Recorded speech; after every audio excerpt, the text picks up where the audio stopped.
Hi friends, welcome to my channel. Friends, మన ఛానల్ని like చేయండి, షేర్ చేయండి, ఇంకా సబ్స్క్రైబ్ చేయండి.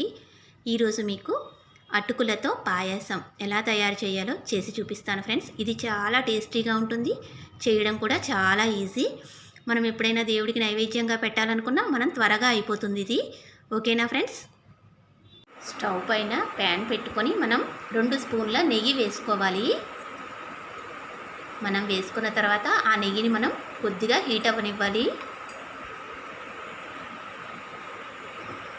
మనకి నెయ్యి బాగా హీట్ అయింది ఫ్రెండ్స్. ఇప్పుడు మనం ఇందులో కిస్మిస్ పళ్ళు వేసి మనం గోల్డెన్ బ్రౌన్ కలర్ వచ్చేదాకా ఫ్రై చేసుకోవాలి. మన కిస్మిస్ ఫ్రై అయిపోయింది ఫ్రెండ్స్. ఇప్పుడు మనం దానిని ఒక ప్లేట్లోకి తీసుకుందాము.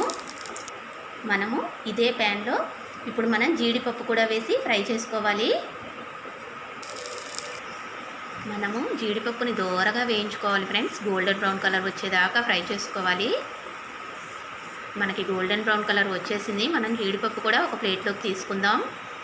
మనం ఇప్పుడు ఇదే ప్యాన్లో 1/2 కప్పు అటుకులు తీసుకొని ఫ్రై చేసుకోవాలి friends. Light golden brown colour వచ్చేదాకా ఫ్రై చేసుకోవాలి. మనము అటుకులు వేసుకునేటప్పుడు ఒక్కసారి వాష్ చేసిన తర్వాత కడిగి పెట్టుకొని ఉంచుకోవాలి ఫ్రెండ్స్. అవి వేసి మనం ఫ్రై చేసుకోవాలి. మనం ఒక 5 నిమిషాలు ఆగితే మనం కడిగిన తడి కూడా పోతుంది, మనకు త్వరగా ఫ్రై అయిపోతుంది. మనకి అటుకులు బాగా ఫ్రై అయ్యాయి ఫ్రెండ్స్. ఇప్పుడు మనం ఇందులో 1/2 కప్పు అటుకులు తీసుకున్నాం కదా, కప్పు పాలు పోసుకోవాలి.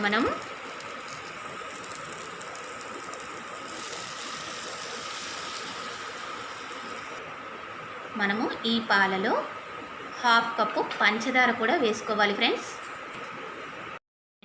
మనకి వేసుకున్న అటుకుల్లో పాలు వేసుకున్నాం కదా, అవి బాగా మరిగిపోయాయి. మనకు అటుకులు కూడా బాగా ఉడికిపోయాయి. ఇప్పుడు మనం వేయించి పెట్టుకున్న జీడిపప్పు, కిస్మిస్ ఉన్నాయి కదా, అవి ఇందులో వేసుకోవాలి. ఇవి వేసుకొని మనం కలుపుకోవాలి ఫ్రెండ్స్.